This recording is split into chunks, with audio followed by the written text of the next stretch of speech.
Good day, folks. Welcome back to another time video. Got a neat little micro leech here for you. Pretty straightforward pattern, but we're going to utilize a dubbing loop to tie it. I don't know that any of our leeches have utilized a dubbing loop yet, so we thought we'd show it. So I've got a size 10 curved nymph hook in the vise, and along with that I've got a 1/8 of an inch gold bead, and I'm tying with black Danville 70 thread. So I'm just going to get my hook dressed here and bring the thread back up to behind the bead and snip out my tag. Next thing I'm going to do is just grab a nice piece of marabou.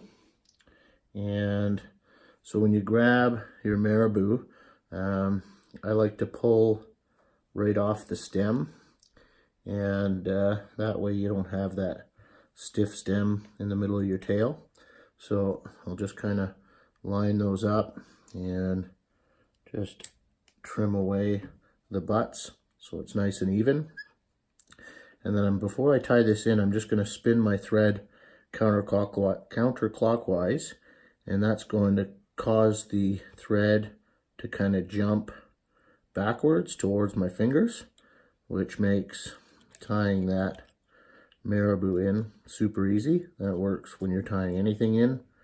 So so I'll just bring this back down to the bend and throw a couple wraps up underneath just to keep that marabou propped up, and then we'll just clean that up a little bit.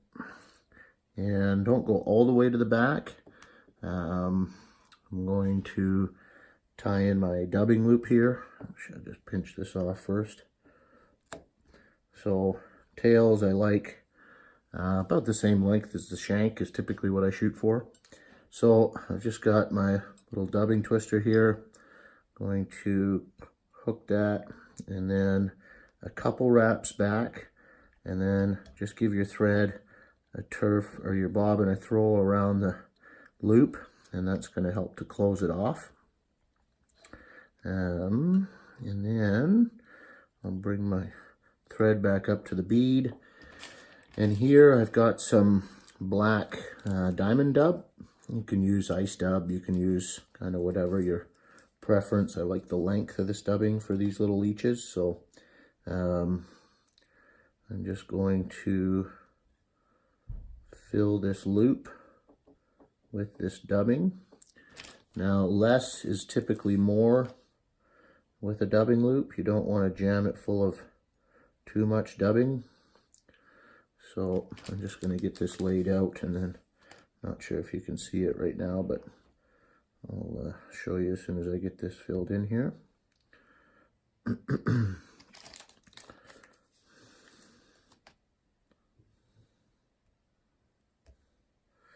That looks pretty good.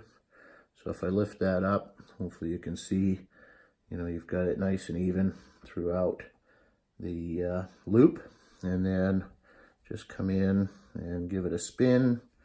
And if you find that it's bunching up anywhere on you, you can just kind of peel a little bit away if you need to.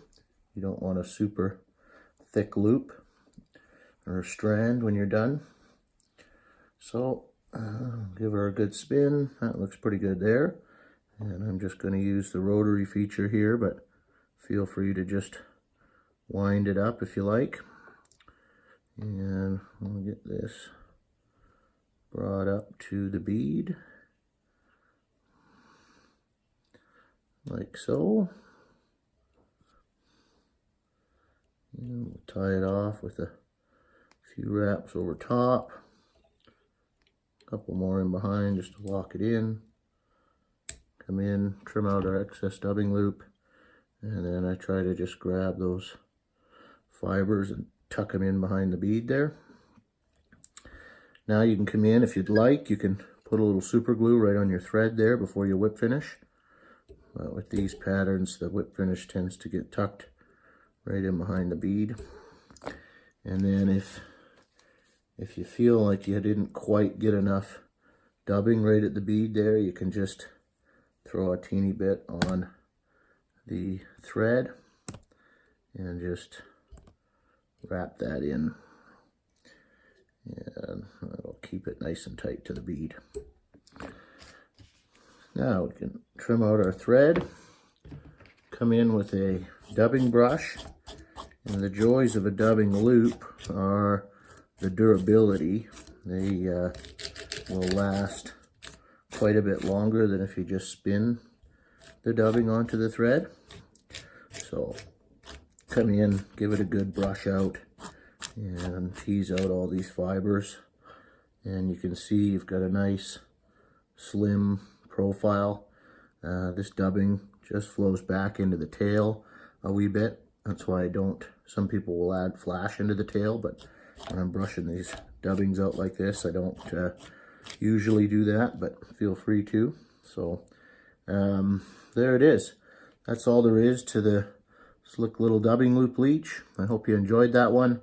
This thing is simple, but they catch a ton of fish. So play with the different colors, different beads, different marabou, and tie a bunch up. And not only do they catch fish, but they're durable and they last. So you'll get a lot of fish out of these flies. That's all there is to it. Thanks very much for watching. Give us a thumbs up if you liked it. Subscribe if you haven't. And until the next one, cheers and tight lines.